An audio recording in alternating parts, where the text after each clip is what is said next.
após essa palestra, né, que o Francisco me convidou. Eu agradeço ao Francisco, agradeço a toda a equipe da biblioteca, com muito carinho, né, nós do Sistema de Bibliotecas e Informação e a Divisão de Memória Institucional faz parte do nosso trabalho na Divisão de Memória Institucional, não só pensar, analisar, refletir, promover seminários sobre os acervos da universidade, e aí digo, não só das bibliotecas, mas de todos os lugares de memória da universidade, mas também prestar assessoria técnica a todas as efemérides da universidade, inclusive as comemorações. E a partir desse gancho, né, eu trago para vocês duas reflexões. A primeira delas sobre, especialmente, a questão da memória.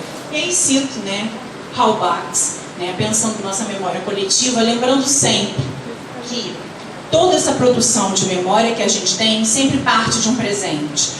Aquilo que a gente elege e seleciona sobre o nosso passado, sejam as lembranças e os esquecimentos, sempre partem do nosso presente. É o nosso referencial presente, inclusive, que gera, né, um horizonte de expectativas. E aí também trabalhando uma outra, né, um outro grande pensador da história que trabalha essas questões, que é Koselleck. Bom, com relação a isso, já que a gente está trabalhando uma série de comemorações, e a Biblioteca do CT ela também se insere numa outra grande efeméride, que é o centenário da UFRJ, e outras tantas efemérides que vêm acontecendo, né, ao longo, né, desse ano de 2018, e lembrando também, a gente também tem uma outra efeméride política, né, no ano de 2018, que são os 50 anos de 68 na UFRJ, e aí só também chamo, né, a todos que participem. A gente no CIB vai promover, através da divisão de memória, uma grande exposição pensando, assim como em 2014 a gente pensou os 50 anos do golpe na UFRJ e todos os acontecimentos também em 2018. Em breve a gente divulgará, né, mais sobre essa exposição. E sobre as comemorações em si, e aí eu cito Paul Ricoeur, né, lembrando sempre que o ato, né, de celebrar é um ato também de refletir toda essa trajetória. E por mais que eu use, né, importante essa relação entre história e memória, também cito outro conceito que é a noção de trajetória. E a trajetória não só da instituição, mas de todos esses espaços e unidades que compõem essa instituição e traduzem tanto o perfil, não só o perfil e a representação institucional, mas o perfil político. Todas essas comemorações, elas, né, a partir de suas efemérides, elas, por assim dizer, tentam consagrar um ato fundador.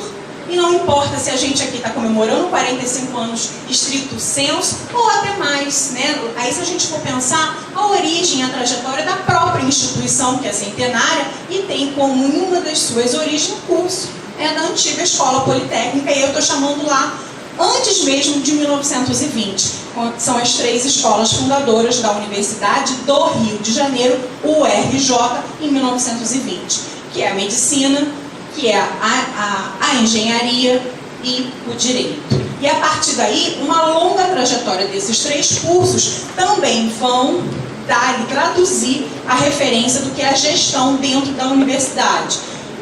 Nessa longa trajetória de URJ, Universidade do Brasil e UFRJ. Eu vou falar um pouquinho sobre essas características, essas transformações da universidade e como isso refletiu, sim, no perfil da própria instituição. E entender por que tanto hoje a gente ainda a chama de fragmentada. E como e por que é necessário romper isso. Mas a gente tem as raízes históricas dessa fragmentação. Bom, só para citar uma questão aqui, né, lembrando Paul Ricoeur, ainda com relação ao porvir, a necessidade de estar sempre pensando no nosso presente e refletir nesse passado, mas ainda, e aí citando esses 3 autores, né, que eu refleti aqui hoje, essa necessidade de um porvir e desse horizonte de expectativa. E aí celebrando até a pergunta, né, que Francisco fez ao abrir esse seminário. Que biblioteca é essa? Que biblioteca nós queremos? E esse porvir tem também e se traduz nessa questão da gente celebrar não como um ato apenas de comemorar pura e simplesmente, mas é refletir sobre a trajetória desse espaço, que é um espaço, por assim dizer, um lugar de memória. Bom, como eu havia citado, né, todos, de alguma maneira, né, têm uma relação direta com a universidade, sejam ex-alunos ou entraram aqui como servidores, têm um pouco e conhecem da trajetória da instituição, mas ela, em si, quando se fundou em 1920, no estrito sensu, era universidade apenas no nome, porque esses 3 espaços, eles não coexistiam, né, harmonicamente. Além de serem fragmentados entre si, eram dispersos geograficamente. Então, estritamente, o nome universidade só se deu pura e simplesmente, literalmente, no nome. Aqui nós temos, né, o documento histórico, que é a primeira ata, né, assinada pelo reitor Ramires Galvão, de 1920, e ela traduz um pouco essas características que eu vou citar aqui, das primeiras referências e adjetivos a que se referem à Universidade do Rio de Janeiro, seu primeiro nome, o RJ. Lembrando que a maior parte das atas, né, a partir dos anos 2000 para frente, elas estão digitalizadas e podem ser consultadas. As primeiras atas nós temos na Biblioteca Pedro Calmon e digitalizadas, mas existe uma outra lacuna, e aqui, como diretora da Divisão de Memória Institucional, também faço o meu papel político da reflexão de todos que aqui estão, da necessidade da digitalização das nossas atas do Consune. Porque a partir dessas atas a gente tem não só uma reflexão sobre a trajetória da nossa instituição, traduz as políticas de gestão da nossa instituição. E aí, infelizmente, num período que eu vou citar aqui, já que a gente estava falando da perda de patrimônio, da relação do sagrado, né, com relação a isso, a gente tem justamente do final da década de 60 e início da década de 70, que coincide com o período da ditadura civil-militar, um apagamento, um esvaziamento e uma grande lacuna da memória, porque a gente não tem essas atas. Inferências a gente tem, sumiram, desapareceram ou, né, forçaram o desaparecimento. E foram atas justamente de um período, já estou me adiantando aqui na reflexão, de um período crucial, inclusive para nós, servidores, chamo a atenção, servidores técnicos e docentes, porque coincide também com o período da Lei 477, que sumariamente expulsaram nós, servidores e docentes. Então, essas atas que sumiram coincidem também com uma relação política importante. Então, é importante que a gente priorize nossas atas. As atas hoje, né, a gente tem, de alguma maneira, é claro que a gente tem um olhar e um carinho importante por elas. Elas têm que ser preservadas, mas a gente precisa mais do que isso. Agir fortemente com um trabalho de digitalização dessas atas. E um projeto para que isso seja viável. É importante citar que o CIP, né, a partir do edital, né, do BNDES que nós estamos promovendo hoje com as obras, né, a preservação das obras raras da UFRJ, tema do nosso último seminário na semana passada, está como um dos projetos a digitalização das atas. Então, assim, a participação, né, a iniciativa a gente está fazendo, mas se a gente vai ser contemplado, eu também não sei.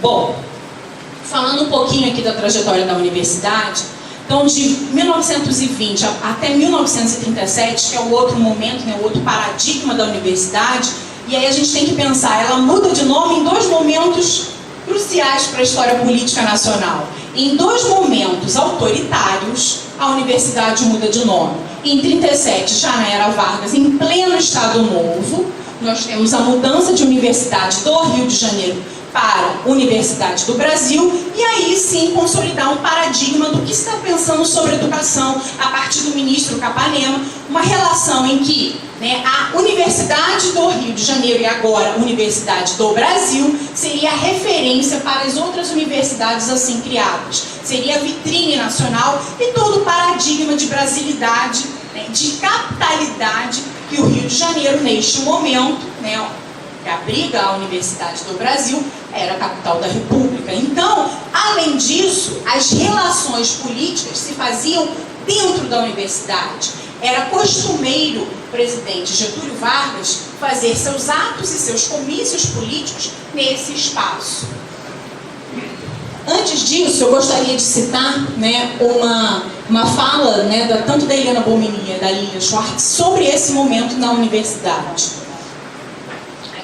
A partir da Lei 452 de 37, a Universidade do Brasil deveria configurar-se como referência a todas as universidades do país, que existissem ou que viessem a ser criadas, congregando a elite intelectual que se incumbiria da direção da nação, resolver-lhes os problemas, preservar-lhe a saúde e facilitar-lhe o desdobramento e a sua circulação de riquezas, fortalecer a mentalidade do povo, engrandecer sua civilização.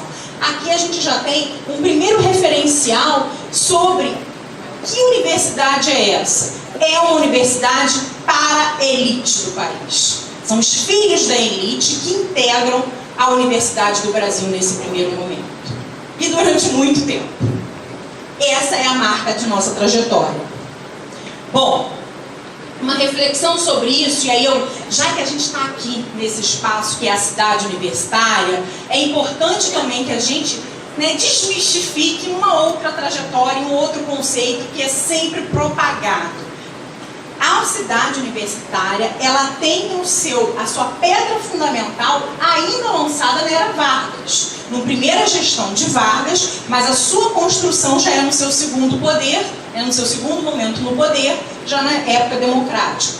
A inauguração da cidade universitária, ela se dá em 1953, com um prédio do IPPMG, né, o Instituto de Puericultura e Pediatria, desmistificando, né, lendariamente que muitas pessoas pensam que a cidade universitária é inaugurada em 72 com a finalização, né, de um projeto de obras com o MEDS. Então a cidade universitária tem a sua origem em 53 e não em 72. Infelizmente, né, a gente vê isso sendo propagado, inclusive, pelo meio estudantil. Então, meu papel como historiadora, como divisão de memória institucional, eu sempre reforço isso, deixo gravado que passe sempre, tem nos nossos livros que são, né, apresentados pelos seminários, mas é importante que esteja sempre sendo frisada essa ideia.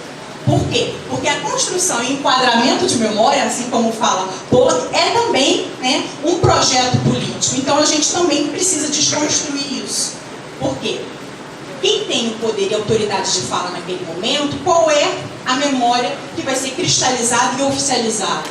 Quais os interesses políticos de se pensar a inauguração da cidade universitária em 72 e não propriamente quando aconteceu, que foi em 53. E aí tem todo um projeto sanitarista também da era Vargas para ser o primeiro prédio a ser construído, ser o IPPMG.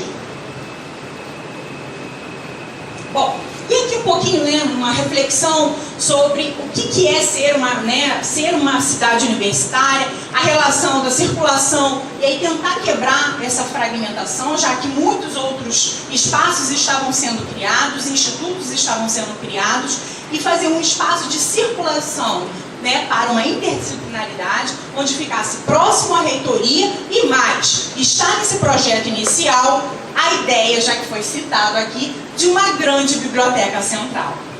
Então, neste projeto inicial, e aí quem não conhece esses acervos, lembrando, né, a divisão de memória ela não cuida só das bibliotecas, ela pensa os lugares de memória de maneira geral. Quem quer conhecer esse acervo sobre a criação da cidade universitária, visite o NPD da FAO, que é um núcleo de pesquisas e documentação da Faculdade de Arquitetura e Urbanismo, e o ETU, né, que neste momento é criado por decreto presidencial do Vargas, ou seja, vem por fora da universidade, como ETUB, né, que é o Escritório Técnico da Universidade do Brasil. E com o passar do tempo, ele se torna ETUB.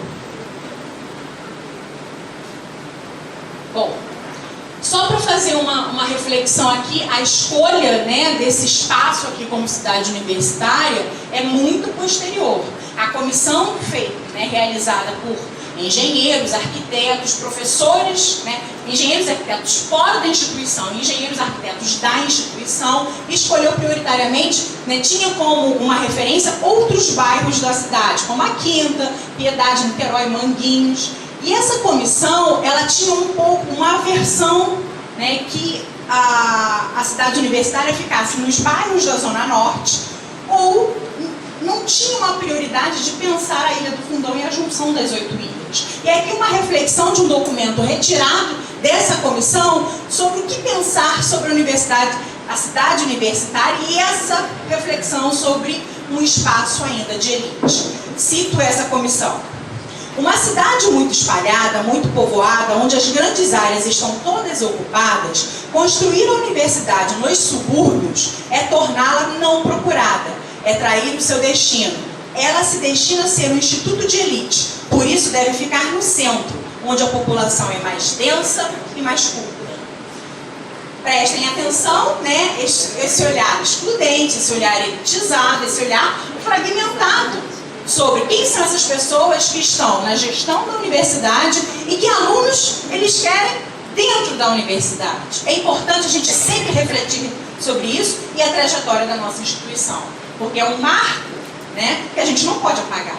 É uma lembrança muito recente e a gente está tentando o tempo todo, né, construir outras memórias para que esse legado excludente, né, fique exatamente como uma lembrança do passado e que a gente se insira exatamente numa inclusão, uma referência de inclusão social. Bom, aqui a opção, né, para a junção das 8 ilhas, lembrando mais uma vez, esse é um acervo, essa imagem do acervo da FAO, mas por estar digitalizada em outros espaços da universidade, por usarem essas imagens, a gente encontra também em alguns outros espaços virtuais. Aqui, né, o simbólico do início das construções da cidade universitária. E a fala, como eu falei, né, a inauguração em 53 e a fala presidencial, nós temos aqui, você não tem uma canetinha? Senão eu aponto aqui, não tem problema não. Aqui, né, obviamente o presidente, né, Getúlio Vargas, o reitor desse momento, que é o Pedro Calmon, e aqui ao meio o gestão, o Martagão Gesteira, que é, né, que dá o nome ao Instituto, né, o IPPMG, que é o diretor neste momento. Esse acervo é do IPPMG. Lembrando, só para citar, há pouco tempo atrás, em 2013, né, eu fui às comemorações, né, a efeméride do aniversário do IPPMG, foi lançado um livro contando e narrando, né, a história do IPPMG. E uma das questões que eu sempre, né, luto, batalho aqui na universidade, é que para cada unidade tem esse referencial de memória. Tem um referencial, um carinho com o seu acervo memorialístico e mais com os sujeitos que compõem essa instituição, que tenham seu acervo de memória oral, façam entrevistas com os seus servidores, especialmente os mais antigos que conhecem, né, a trajetória e trabalham essa questão de memória oral. Se não conhecem, não têm expertise para desenvolver o projeto, a gente está de portas abertas para fazer essa comunicação. É importante a gente semeia também isso e que se propague para cada unidade, já que é imensa, tenha, né, a partir da contribuição do CIP, tenha seu espaço de memória preservado. E aqui, né, só para citar uma referência, lembrando, né, os arquitetos, é um projeto modernista, o Jorge Moreira Machado, e por fora o paisagismo de Buller Marx.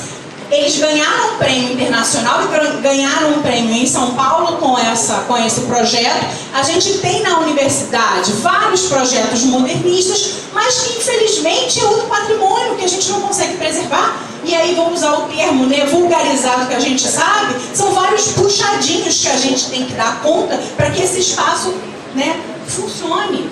Porque a gente precisa absorver cada vez mais pessoas circulando, mas o espaço que deveria ser preservado, ele não consegue ser preservado. Porque, obviamente, as questões de prioridade não priorizam o patrimônio e o acervo. E aí, vou lembrar, que eu vou citar daqui a pouco, a importância do nosso patrimônio histórico edificado. Foi tema de um dos nossos seminários. Para ser exata, aqui nós temos 13 patrimônios tombados. E é muito difícil dar conta. Para além dos patrimônios tombados, ou pelo IFAM, ou pelo ENEPAC, ou pela Secretaria Municipal de Cultura, né, e Preservação Histórica, nós temos também Patrimônios esses que têm um valor histórico simbólico para a nossa trajetória. E aí cito aqui de novo o IPPMG pública. Então isso se traduz um pouco na relação de investimentos e posteriormente na falta de investimentos diretamente da instituição. Com o suicídio de Vargas até a próxima transformação, que é em 65, quando muda o nome de Universidade do Brasil para a Universidade Federal do Rio de Janeiro, a gente tem um refreamento de investimentos, inclusive para o crescimento da cidade universitária. Então a gente tem, de 49 a 72, poucos investimentos e uma produção muito lenta da própria cidade universitária. E ela é simbolicamente entregue para a comunidade acadêmica e para a sociedade em 72, justamente no aniversário de independência do Brasil, que é o aniversário, né, da UFRJ, que ela foi criada em 7 de setembro de 1920, simbolicamente, nada é por acaso, as escolhas das datas oficiais são escolhas propositais. Em 7 de setembro de 1972, Médici reinaugura a cidade universitária e, inclusive, o espaço por onde a gente circula. Bom, sobre essa relação da universidade ter mudado o nome, né, de UB para o UFRJ, a gente tem aí, a partir do PDI, e aí lembrando também, os nossos PDIs são importantes instrumentos de reflexão sobre a gestão da universidade, e aí eu cito aqui o PDI de 2006, em que ele faz uma análise do que foi essa trajetória de UB até o UFRJ, e o que seria a visão posterior, o que a gente pretende para a universidade.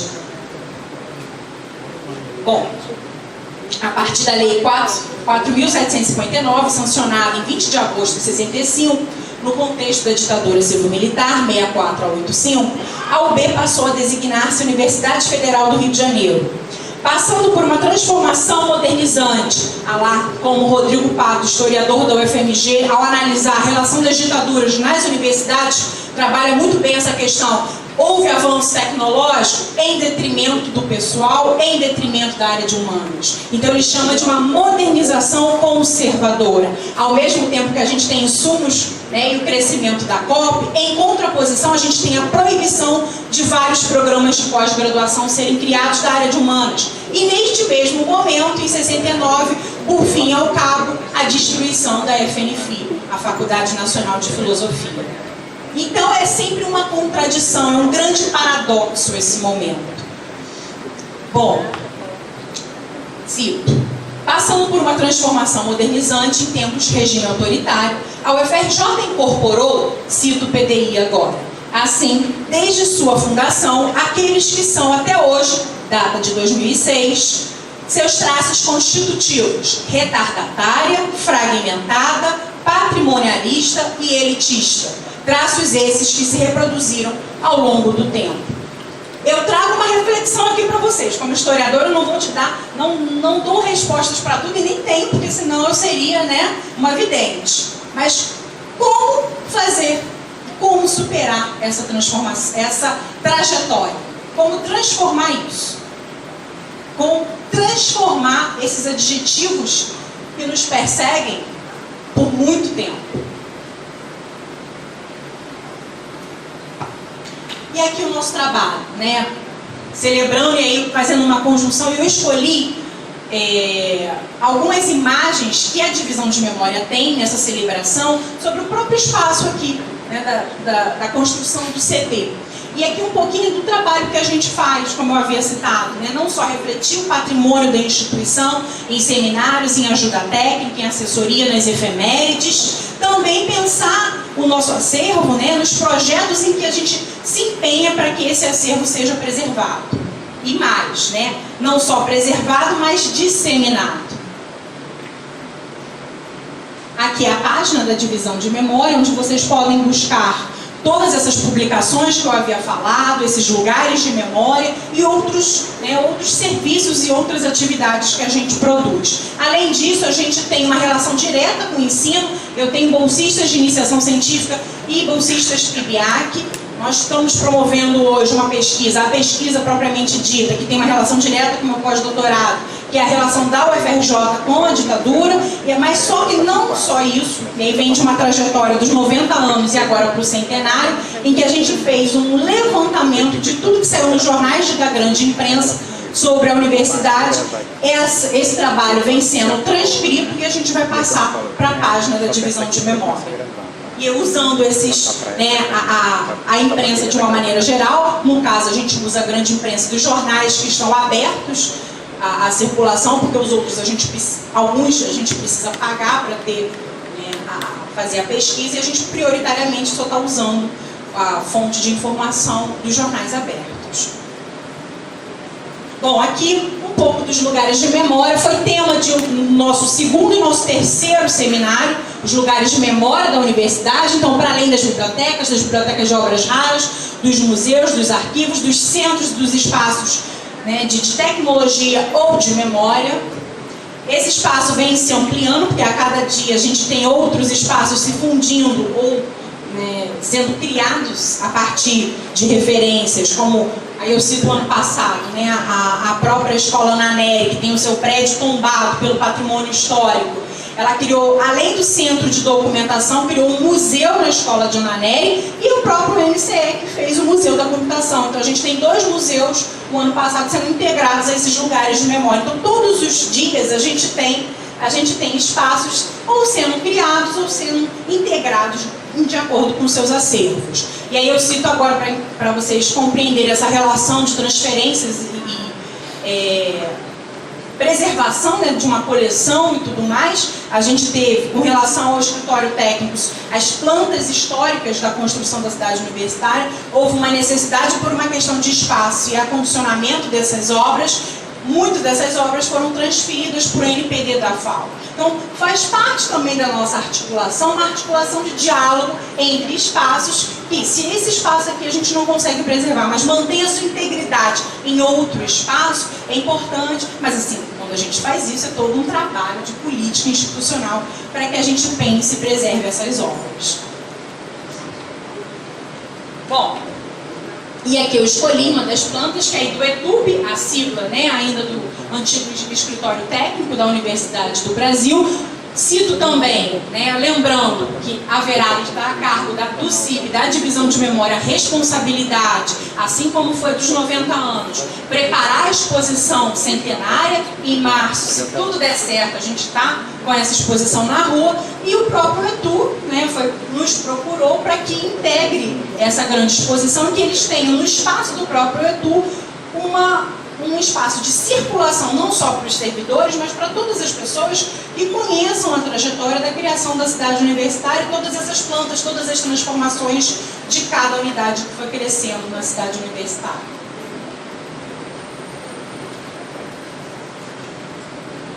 Bom, eu vou passando aqui, essa está muito clarinha, fica difícil de quem está lá atrás enxergar. Já vislumbrando a circulação de pessoas dentro do espaço do CT. Aqui a luminosidade está muito forte, mas já é na década de 70, quando você já tem a vista aérea do prédio. Aqui os pilotis, e aí um passeio, final da década de 70, sobre o CT. Alguns laboratórios, a gente tem alguns laboratórios, só que, mesmo ela sendo entregue, a gente tem os espaços, a gente pode pensar assim, abandono? Não, não é abandono, pode usar o termo até abandono, dependendo da perspectiva, mas mesmo ela sendo entregue, a gente tem assim, como se a gente tem várias obras, o espaço tem que funcionar, e recentemente saiu inclusive na própria mídia, Duque de Caxias, que foi entregue o prédio, mas os banheiros não estavam funcionando porque ainda não tinha água.